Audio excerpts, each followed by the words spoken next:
So friends, आज हम लोग कंटिन्यू कर रहे हैं chapter number 7.3 that is business responsibility and sustainability report, in short BRSR।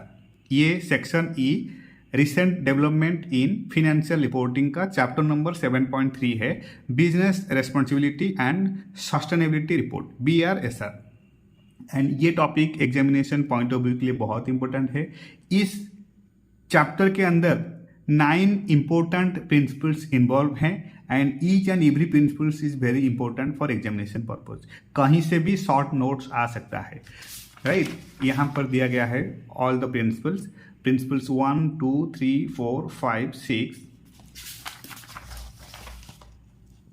7 8 9 okay 9 important principles, जैसे कि ethics, transparency and accountancy, safe sustainable goods and services, well-being of employees, stakeholder engagement, respect and promotion of human rights, environmental protection and restoration, then responsible policy advocacy, inclusive growth and equitable development, responsible customer engagement and recent development summaries, right. तो ये each and every principles is very important for your examination point of view and इसको अच्छे से पढ़कर जाना है। तो आज हम लोग ईच एंड एवरी प्रिंसिपल्स को अच्छे से डिस्कस करेंगे एंड बिजनेस रेस्पॉन्सिबिलिटी क्या है वो डिस्कस करेंगे। तो बिजनेस रेस्पॉन्सिबिलिटी रिपोर्टिंग क्या है, जिसको हम लोग शॉर्ट में कहते हैं BRR। सी, आजकल क्या होता है ना, कंपनीज सिर्फ अपने शेयर होल्डर्स के लिए ही नहीं बल्कि समाज और पर्यावरण के प्रति जिम्मेदार है। सरकार ने कंपनीज को सोशल, एनवायरमेंटल और गवर्नेंस के एस्पेक्ट्स पर रिपोर्ट करने के गाइडलाइंस दिए हैं, राइट। ये पहले टॉप 100 लिस्टेड कंपनीज के लिए इंपॉर्टेंट था, लेकिन बाद में जब इंपॉर्टेंस इंक्रीज हुआ तो इसको टॉप 500 और फिर देन टॉप 1000 कंपनीज के लिए लागू किया गया, राइट। तो ये है बिजनेस रेस्पॉन्सिबिलिटी रिपोर्टिंग का इंट्रोडक्शन। कंपनीज सिर्फ अपने शेयर होल्डर्स के लिए नहीं बट आउटसाइडर्स जैसे कि सोसाइटी हो, राइट, एनवायरनमेंट हो, तो ये सब के जो क्षेत्र में क्या करना है ना, कंपनी को जिम्मेदार है, राइट। तो सरकार ने कंपनीज को सोशल, एनवायरमेंटल और गवर्नेंस के एस्पेक्ट्स पर रिपोर्ट करने के गाइडलाइंस दिए हैं। तो ये पहले क्या हुआ था ना, टॉप 100 लिस्टेड कंपनी के लिए एप्लीकेबल था, देन एक्सटेंड हुआ टॉप 500, देन बाद में इसको फिर जब जरूरत इंक्रीज हुआ तो 1000 कंपनीज के लिए लागू किया गया। ये है introduction to business responsibility, right. Then suggested framework for BRR क्या है। BRR फ्रेमवर्क कंपनीज को अपनी बिजनेस रेस्पॉन्सिबिलिटी के इनिशिएटिव्स को दिखाने के लिए एक स्ट्रक्चर्ड अप्रोच प्रदान करता है। इसमें कंपनी की जनरली जानकारी, वित्तीय तफसील और यू कैन से CSR और BR इनिशिएटिव्स की भागीदारी शामिल है। यह है सजेस्टेड फ्रेमवर्क। इसमें सेक्शन के अंदर डिवाइड किया गया है। सेक्शन ए है general company information, section B है financial details including paid up capital, turnover, profit after taxes and CSR spending. Section C में है details on subsidiaries, participation in BR initiatives and engagement with other entities, and section D के अंदर है BR information including responsible directors, BR policies and governance. In simple भाषा में कहा जाए तो BRR फ्रेमवर्क कंपनीज को अपनी बिजनेस रेस्पॉन्सिबिलिटी के इनिशिएटिव्स को दिखाने के लिए एक स्ट्रक्चर्ड अप्रोच प्रदान करता है। इसमें कंपनी की जनरल इंफॉर्मेशन जैसे कि CSR और BR इनिशिएटिव्स की भागीदारी शामिल है, राइट।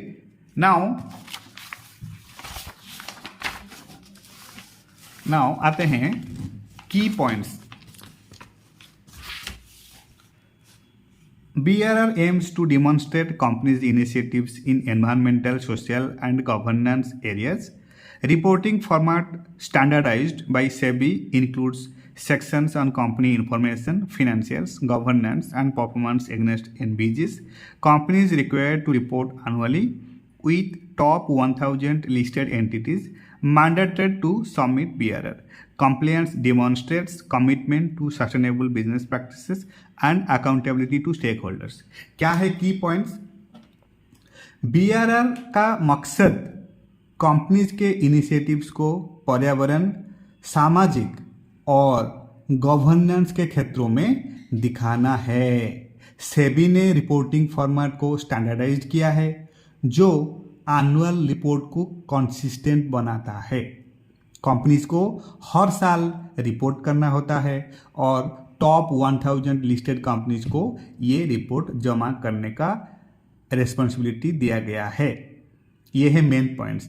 और एक बार सिंपल भाषा में BRR का मकसद है कंपनीज के इनिशिएटिव्स को पर्यावरण, सामाजिक और गवर्नेंस क्षेत्रों में दिखाना है। सेबी ने रिपोर्टिंग फॉर्मेट को स्टैंडर्डाइज किया है जो एनुअल रिपोर्ट को कंसिस्टेंट बनाता है।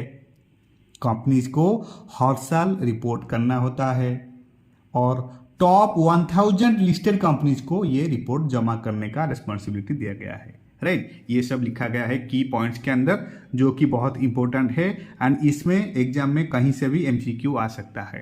राइट, तो की पॉइंट्स को अच्छे से याद रखकर जाना है। Now summary of principles of environmental, social and governance, that is ESG compliance. Principle 1 ethics, transparency and accountancy. Then Principle 2 है safe and sustainable goods and services. Principle 3 है well-being of employees. Then Principle 4 है stakeholders engagement. Principle 5 respect and promotion of human rights. Principle 6 environmental protection and restoration. Then Principle 7 है responsible policy advocacy. Principle 8 inclusive growth and equitable development. Principle 9 responsible customer engagement. Right, तो ये जो जितने भी सारे principles है वो सब बहुत इंपॉर्टेंट है। जो ESG कंप्लायंस का प्रिंसिपल्स में एथिक्स, ये जो मैंने अभी बोला, ethics, transparency, safety, employee wellbeing, stakeholder engagement, human rights और एनवायरमेंटल प्रोटेक्शन शामिल है। एंड इम्पोर्टेंटली हर प्रिंसिपल सस्टेनेबल बिजनेस ऑपरेशंस और सोसाइटल इम्पैक्ट को बढ़ावा देने के लिए है एंड इसलिए ये सब principles examination point of view के लिए बहुत इंपॉर्टेंट है। राइट, किसी एक प्रिंसिपल को हम लोग स्किप नहीं कर सकते हैं। जैसे कि एथिक्स, ट्रांसपेरेंसी, अकाउंटेबिलिटी क्या है, इसके अंदर है governance structure should ensure ethical conduct, transparency in decision making and access to information for stakeholders, avoidance of abusive या फिर करप्ट या फिर एंटी कॉम्पिटिटिव प्रैक्टिस, ये सब नहीं होना चाहिए। Truthful financial and mandatory disclosure होना चाहिए। Avoid complicity with actions violating this principles, ये सब एथिक्स, ट्रांसपेरेंसी एंड अकाउंटेबिलिटी होना चाहिए as per principal 1। Then principal 2 क्या कहता है, safe and sustainable goods and services. ये क्या है ना, assurance of safety and resource efficiency throughout the product life cycle. Consumer के अंदर अवेयरनेस होना चाहिए through education, labelling and marketing. Then sustainable manufacturing processes and technology होना चाहिए। Recognition and respect for traditional knowledge and sustainable consumption, ये भी होना चाहिए। देन प्रिंसिपल 3 है वेलबींग ऑफ एम्प्लॉइज, जैसे कि respect for freedom of association and equal opportunities, prohibition of child labour, forced labour और any involuntary labour, consideration of work-life balance, especially for women, provision of facilities for employee well-being and fair living wages, and safe, hygienic and human workplace environment. So well-being of employees also one of the most important principles of environmental, social and governance compliance. Right, then stakeholder engagement के अंदर क्या है, systematic identification of stakeholders and engagement होना चाहिए। Acknowledgement and transparency regarding impact on stakeholders, special attention to underdeveloped areas and fair resolution of difference. Then principle 5 के हिसाब से respect and promotion करना है human rights को, जैसे कि integration of human rights in management systems, recognition and respect for human rights of all stakeholders and promotion of awareness and realisation of human rights, right. तो ऐसे ही ESG compliance principles में ethics, transparency, safety, employee wellbeing, stakeholder engagement, human rights और environmental protection शामिल है। And हर principle sustainable business operations और societal impact को बढ़ावा देने के लिए है, राइट। तो ये सब प्रिंसिपल को अच्छे से पढ़ना है। देन आता है रिसेंट डेवलपमेंट्स, राइट। तो सेबी ने बिजनेस रेस्पॉन्सिबिलिटी रिपोर्ट, जिसको इन शॉर्ट यू कैन से BRR, तो सेबी ने बिजनेस रेस्पॉन्सिबिलिटी रिपोर्ट से बिजनेस रेस्पॉन्सिबिलिटी और सस्टेनेबिलिटी रिपोर्ट, जिसको कहते हैं BRSR, तो BRR से BRSR को जो एक्सचेंज हुआ, राइट, तो सेबी ने इसको एक्सचेंज किया है, राइट, मॉडिफाई किया है। तो एंड टॉप 1000 लिस्टेड कंपनीज को BRSR सबमिशन मैंडेटरी है। एंड नया reporting format general disclosures, management disclosures और प्रिंसिपल वाइज परफॉर्मेंस डिस्क्लोजर को भी शामिल करता है, राइट। एंड इस तरह से इन प्रिंसिपल्स और रिपोर्टिंग रिक्वायरमेंट को समझकर और उनका पालन करके कंपनीज अपनी जिम्मेदारी और सुस्त व्यवसायिक को दिखाकर शेयर होल्डर्स के साथ विश्वास और क्रेडिबिलिटी को बढ़ा सकती है। यह है आपका जो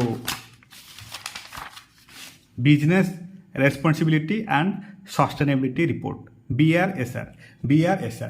ये सब इम्पोर्टेंट है, इसके बारे में रिपोर्टिंग कॉर्पोरेट फाइनेंशियल रिपोर्टिंग के अंदर, रिपोर्टिंग के पार्ट के अंदर हमेशा पूरे अच्छे से मतलब पूरे जानकारी होना चाहिए कि कैसे social, environmental and you can say जो गवर्नेंस के ऊपर इम्पैक्ट करता है रिपोर्टिंग फॉर्मेट का, कंपनी का रोल एंड रिस्पॉन्सिबिलिटी क्या है, not only for stakeholders but also for external environment, जैसे कि सोसाइटी, एनवायरमेंट, राइट।